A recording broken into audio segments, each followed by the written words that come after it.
ਮੁੜ ਸਵਾਗਤ ਹੈ ਆਪ ਦਾ ਇਸ ਪ੍ਰੋਗਰਾਮ ਦੇ ਵਿੱਚ। ਅੱਜ ਇਸ ਸੈਗਮੈਂਟ ਦੇ ਵਿੱਚ ਗੱਲਬਾਤ ਕਰਾਂਗੇ ਕੈਲਗਰੀ ਦੇ ਵਿੱਚ ਇੱਕ ਪੰਜਾਬੀ ਕਮਿਊਨਿਟੀ ਹੈਲਥ ਸਰਵਿਸਿਜ਼ ਦੇ ਵੱਲੋਂ ਇੱਕ ਇਵੈਂਟ ਆਯੋਜਿਤ ਕੀਤੀ ਜਾ ਰਹੀ ਹੈ। ਉਸ ਇਵੈਂਟ ਦੇ ਬਾਰੇ ਗੱਲਬਾत ਕਰਨ ਲਈ ਸਾਡੇ ਨਾਲ कैलगरी तो जुड़ रहे हैं एम्बर। जी एम्बर, स्वागत है आपका इस कार्यक्रम में शामिल होने के लिए। जी, बहुत शुक्रिया बुलाने के लिए। एम्बर जी, बताइए कि जो इवेंट हो रही है, ये इवेंट है क्या है? इसका पूरा नाम क्या है? PCHS Calgary. जी, जी, ये हमारी एजेंसी का नाम है पंजाबी कम्युनिटी हेल्थ सर्विसेज़। ये कैलगरी में है और हम लोग एक वर्चुअल वेबिनार का एहतमाम कर रहे हैं यूथ के लिए। हुँ, इसमें यूथ 12 टू 18 इयर्स के यूथ पार्टिसिपेट कर सकते हैं, लेकिन अगर उनके पेरेंट्स भी ये वर्कशॉप अटेंड करना चाहते हैं, तो उनके लिए भी वेलकम है। तो ये वेबिनार जो है इसमें हम इसका टाइटल है टीन हेल्थी रिलेशनशिप, जिसमें हमारे पास 2 गेस्ट स्पीकर हैं। इसमें हरमन जो है रजिस्टर्ड प्रोविज़नल साइकोलॉजिस्ट है और दूसरी इसकी पैनलिस्ट हैं सिमरन जोहल। सिमरन भी रजिस्टर्ड प्रोविज़नल साइकोलॉजिस्ट हैं और इस को अटेंड करने का एक एडवांटेज ये भी होगा कि इसको कंप्लीट करने के बाद हम अपने पार्टिसिपेंट्स को पीसीएचएस कैलगरी की तरफ से एक जो सर्टिफिकेट है वो भी इश्यू करेंगे। तो ये इवेंट कहाँ हो रही है? टाइमिंग्स क्या हैं? इसके बारे में डिटेल में बताइए। जी, जी। अच्छा, ये इवेंट हम लोगों का कल हो रहा है और ये वर्चुअल होगा और इसके टाइमिंग्स 3 टू 4 ओ क्लॉक है। ये इसकी ड्यूरेशन 1 आवर होगी और अगर कोई भी रजिस्टर करना चाहता है, तो वो मुझे कॉल कर सकते हैं और मैं उनको लिंक सेंड कर दूँगी। उस लिंक के थ्रू वो हमसे ज़ूम पे कनेक्ट होके इस वर्कशॉप को अटेंड कर सकते हैं। हुँ, हुँ। तो ये इवेंट है जो आप वेबिनार कर रहे हो, इसका ऑब्जेक्टिव क्या उद्देश्य है इसका? इसका ऑब्जेक्टिव ये है कि इसमें हम टीन को उनके हेल्थी और अनहेल्थी रिलेशनशिप के बारे में बताएँगे और उनको हम लोग ये बताएँगे कि कॉन्फ्लिक्ट्स जो हैं, वो किस तरह सॉल्व हो सकते हैं। उनको बेटर कम्युनिकेशन से हम किस तरह सॉल्व कर सकते हैं कि कोई भी कॉन्फ्लिक्ट ऐसा नहीं है जिसको सॉल्व ना मतलब जो सॉल्व ना हो सके। तो कॉन्फ्लिक्ट को टाइम से पहले सॉल्व कर देना ज़्यादा बेटर है क्योंकि ये अगर कॉन्फ्लिक्ट सॉल्व नहीं होते तो ये हमारी रिलेशनशिप पे असर करते हैं हुँ, और हुँ। नेगेटिव असर करते हैं। तो क्या आप महसूस करते हैं कि जो रिलेशनशिप है वो इतना हेल्दी नहीं है? इसके बारे में क्या कहना चाहेंगे आप? अम, ये ऐसा नहीं है कि यूथ के रिलेशनशिप हेल्थी नहीं है। अब होता ये है कि चाइल्डहुड से एडोलेसेंस का जो एक ट्रांज़िशन पीरियड होता है, यानी कि बच्चा जब छोटा होता है और जब उसकी ग्रोथ हो रही होती है, तो उसके हार्मोन्स में कुछ चेंजेज़ ऐसे आते हैं, जिनको वो समझ नहीं पाता और वो हुँ, हार्मोन्स चेंज होने की वज़ह से उसके मूड स्विंग्स हो जाते हैं और उनकी लाइफ में कुछ ऐसी सिचुएशंस आती हैं जिनको वो कंट्रोल नहीं कर पाते और जब वो सिचुएशंस को कंट्रोल नहीं कर पाते हैं तो वो उनकी रिलेशनशिप पे अफेक्ट होते हैं और रिलेशनशिप पे अफेक्ट होने से उनकी पर्सनैलिटी जो है चेंज हो जाती है। तो इस समय में अगर उनको अच्छी गाइडेंस मिल जाए, एक ट्रू गाइडेंस मिल जाए तो वो अपने आप को सँभाल सकते हैं और उनके अंदर पॉज़िटिव किस्म की चेंजेज़ आ सकती हैं। हुँ, हुँ। How can we develop healthy relationships? Healthy relationship develop करने के लिए जो मैं एक सीक्रेट भी है और एक की भी है कम्युनिकेशन।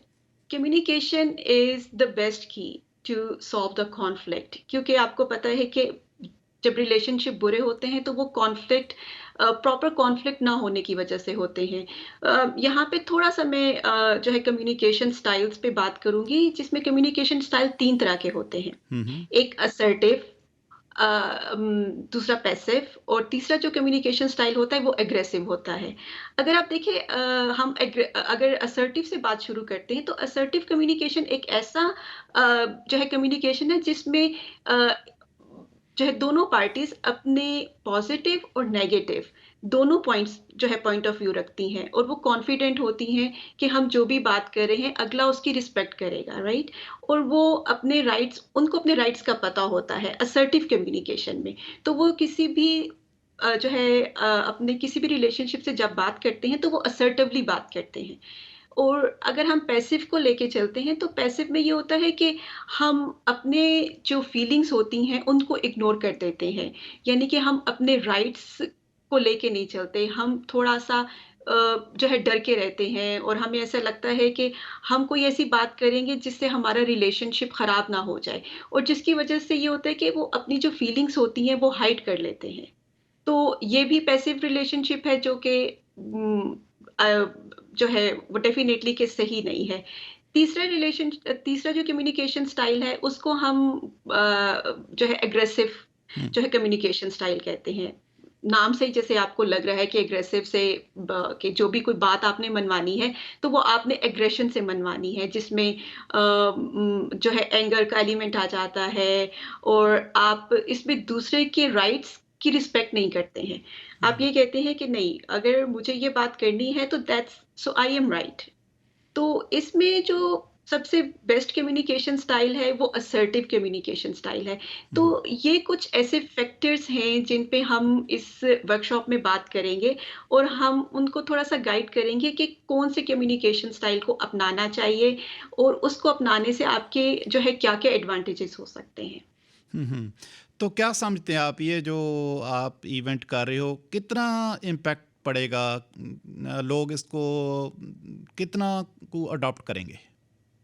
अ, हमें इससे काफ़ी अच्छे एक्सपेक्टेशंस हैं क्योंकि इसमें मोस्टली हमारे साथ यूथ ने अभी तक जो है साइन अप किया है और जो है जैसे कि आपको पता है कि आजकल कोविड के दौरान जो है बच्चे घर में स्टे कर रहे हैं जिसकी वजह से कुछ थोड़े से उनके क्लैशेस अपने पेरेंट्स के साथ भी आ रहे हैं और कुछ पेरेंट्स ने भी साइन अप किया है और उन्होंने भी काफ़ी इसमें हमें जो है अच्छा पॉजिटिव रिस्पॉन्स दे रहे हैं कि ये जो है इस तरह की वर्कशॉप्स होनी चाहिए बेटर जो है रिलेशनशिप को बेटर करने के लिए।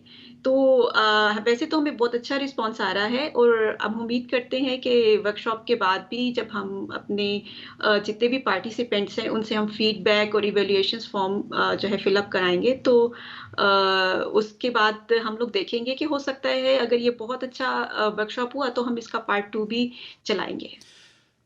जी आप क्या समझते हैं ये जो हेल्दी रिलेशनशिप नहीं है, इसके पीछे कौन-कौन से फैक्टर हैं जो हेल्दी रिलेशनशिप नहीं होने देते? इसमें ये होता है कि हेल्थी रिलेशनशिप ना होने की वजह जो है ये होती है कि जो है जैसे मैंने पहले भी बताया कि कम्युनिकेशन हम लोग बंद कर देते हैं। यानी कि अगर आपको ऐसा लगता है कि कोई कॉन्फ्लिक्ट आपके और आपके रिलेशनशिप के बीच में आ गया है, हुँ, तो हुँ। वो हम सॉल्व करने के बजाय हम उसको एक साइड पे रख देते हैं, राइट? हम उसको लेके नहीं चलते, हम कहते हैं कि अगर कोई कॉन्फ्लिक्ट आया है तो हम उसको सॉल्व करें। बेटर ये है मतलब अगर आप 2 या 3 दिन बात नहीं कर रहे हैं, 4 दिन बात नहीं कर रहे हैं और उसके बाद आप किसी तौर पे बात करना स्टार्ट हो जाते हैं, तो जो कॉन्फ्लिक्ट आपके बीच में था, वो वहीं रह गया, राइट? उसको आपने एक अच्छे समय पे आपने उसको सॉल्व नहीं किया। तो उसकी वजह से फिर आप के अंदर जो है वो डिफरेंट किस्म की चेंजेज़ आती हैं और आप उनको एक्सेप्ट नहीं कर पाते और उसकी वजह से रिलेशनशिप्स खराब होना शुरू हो जाते हैं। तो आपकी जो पंजाबी कम्युनिटी हेल्थ सर्विसेज ये ऑर्गेनाइजेशन है, क्या ये पहली इवेंट कर रहे हैं या इससे पहले भी इवेंट्स की हैं आपने इसकी ओर से? जी, जी। इससे पहले भी हम लोगों के कुछ इवेंट्स हो चुके हैं और हम लोगों के जो है और भी इवेंट्स इसमें फ्यूचर में आ रहे हैं। जैसे कि हम लोग बुलिंग के ऊपर भी वर्कशॉप कर रहे हैं और इसके अलावा हम लोगों ने कपल काउंसलिंग के ऊपर भी एक वर्कशॉप तैयार की है और हम उसके ऊपर भी वर्कशॉप कर रहे हैं। क्योंकि जो है पीसीएचएस इस वक़्त 3 मेन एरियाज़ पे काम कर रहा है, जिसमें एडिक्शन, मेंटल हेल्थ और ये फैमिली एनहांसमेंट जैसे प्रोग्राम्स शामिल हैं। तो हम इन 3 मेन एरियाज़ को कवर करके हम इनके ऊपर वर्कशॉप सीरीज़ करते हैं, ग्रुप्स चलाते हैं, प्रोग्राम्स होते हैं और ये इसलिए भी है क्योंकि हमें लगता है कि साउथ एशियन कम्युनिटी में इसकी बहुत ज़्यादा ज़रूरत है। इन ये जो मसाइल हैं, ये टाइम टू टाइम बढ़ते जा रहे हैं। हमें इनको इंक्रीज़ नहीं होने देना चाहिए, हम इनको डिक्रीज़ करना चाहते हैं। हुँ, हुँ। आपने मेंटल हेल्थ की बात की है तो क्योंकि ये जो कोविड-19 पैंडेमिक था मेंटल हेल्थ के बहुत सारे केसेस थे। मेंटल हेल्थ के कारण बड़ी प्रॉब्लम्स आई हैं, डिवोर्स केसेस बढ़ गए हैं और डोमेस्टिक वायलेंस बढ़ गई है। तो ये स्पेशली हम कोविड-19 पैंडेमिक के दौरान बात करें, इसमें आप क्या समझते हैं, क्या-क्या रीज़न थे? इसमें देखिए मेंटल हेल्थ से भी रिलेटेड हम लोगों के पास बहुत से केसेस आए। उसमें ये था कि आपको पता है फाइनेंशियली हालात घरों के बहुत ख़राब हुए। हस्बैंड एंड वाइफ दोनों पार्टनर्स को घरों से काम करना पड़ गया। जो है बच्चे जो हैं वो भी घर पे रहे, उनको भी घर से ही उनकी भी ऑनलाइन स्कूलिंग स्टार्ट हो गई। और उसमें ये भी हुआ कि एक पार्टनर के ले ऑफ होने से दूसरे पार्टनर की एक्सपेक्टेशंस ज़्यादा हो गई, राइट?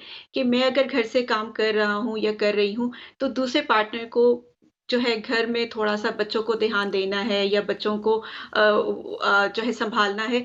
तो वो एक्सपेक्टेशंस जब पूरी नहीं हुई, तो इस तरह लोग और फाइनेंशियली सिचुएशन भी जो स्टेबल नहीं होने की वजह से डिप्रेशन, एंग्ज़ायटी और स्ट्रेस जैसी जो है अलामात हमारे क्लाइंट्स में आई और वो हम लोगों के पास आए हेल्प के लिए। और हमारे जितने भी जी। केस मैनेजर्स हैं, उन्होंने उनकी बहुत अच्छे से हेल्प की और उनका फीडबैक बहुत अच्छा आया हमारे पास।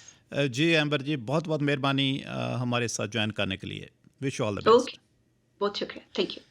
ਸੋ ਇਹ ਸਨ ਐਂਬਰ ਕੁਰੈਸ਼ੀ ਜੋ ਕੈਲਗਰੀ ਤੋਂ ਜੁੜੇ ਹੋਏ ਸਨ, ਈਵੈਂਟ ਦੇ ਬਾਰੇ ਗੱਲਬਾਤ ਕਰ ਰਹੇ ਸਨ। ਖਾਸ ਕਰਕੇ ਇਹਨਾਂ ਦਾ ਬਹੁਤ ਵਧੀਆ ਮਕਸਦ ਹੈ ਕਿ ਜਿਹੜਾ ਹੈਲਦੀ ਰਿਲੇਸ਼ਨਸ਼ਿਪ ਹੈ ਯੂਥ ਦੇ ਵਿੱਚ ਕਿਵੇਂ ਬਰਕਰਾਰ ਰੱਖਿਆ ਜਾਵੇ। ਸੋ ਕਮਰਸ਼ੀਅਲ ਬ੍ਰੇਕ, ਉਸ ਤੋਂ ਬਾਅਦ ਵੈਦਰ ਰਿਪੋਰਟ।